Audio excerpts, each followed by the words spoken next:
If you're starting off the new year with some new financial goals, you might need a new plan. Our next guest says it's actually our emotions that often hold us back from financial success.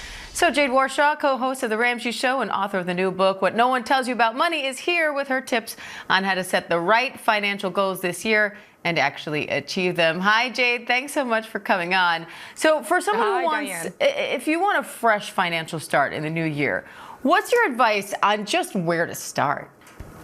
Yeah, so in the new year in 2026, the word is margin, right? We all want to find that space with our money, that breathing room, so that we can accomplish our goals.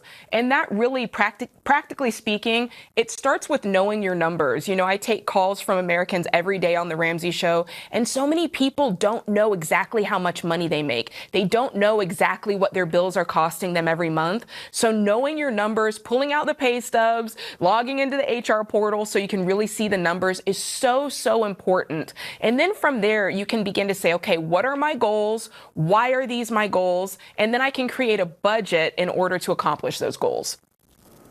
And you say changing habits and beliefs with money is emotional. So what emotions are usually holding us back? And then what can we do to change that?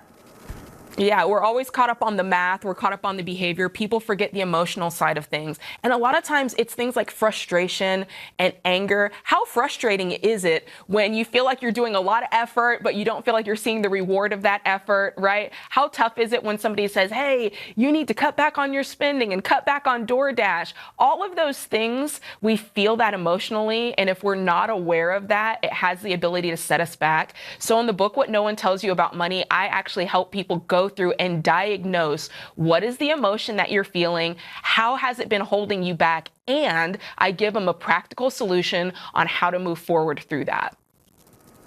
You also say in order to be successful with money, you have to embrace endurance. What do you mean by that? You know, anything worth having is worth the sacrifice to get. And so endurance truly is just saying, I'm going to commit to a tough process for a long period of time. And I understand that going in. I understand that there's going to be days that are uncomfortable. There's going to be days that aren't favorable. I liken it to running a marathon. You know, if you want to run a marathon, you have to embrace the training that's involved. Every day is not going to be 70 and sunny. And it's the same thing when you're getting your money on track. When you're doing those things that make you a financially responsible adult, things like living on a budget, getting out of debt, having the proper insurances, investing for the future, even prioritizing generosity. That is a long scope of time. It doesn't happen in 30 days. It doesn't happen in 1 year. These are things that take several years to get into place, and we have to know that starting out so that we stick with it through the long haul. All right, Jade Warshaw, thank you so much, and congratulations on the new book. Well, thank you so much. Thanks for having me on. I appreciate it. It's our pleasure. What No One Tells You About Money is out on Tuesday.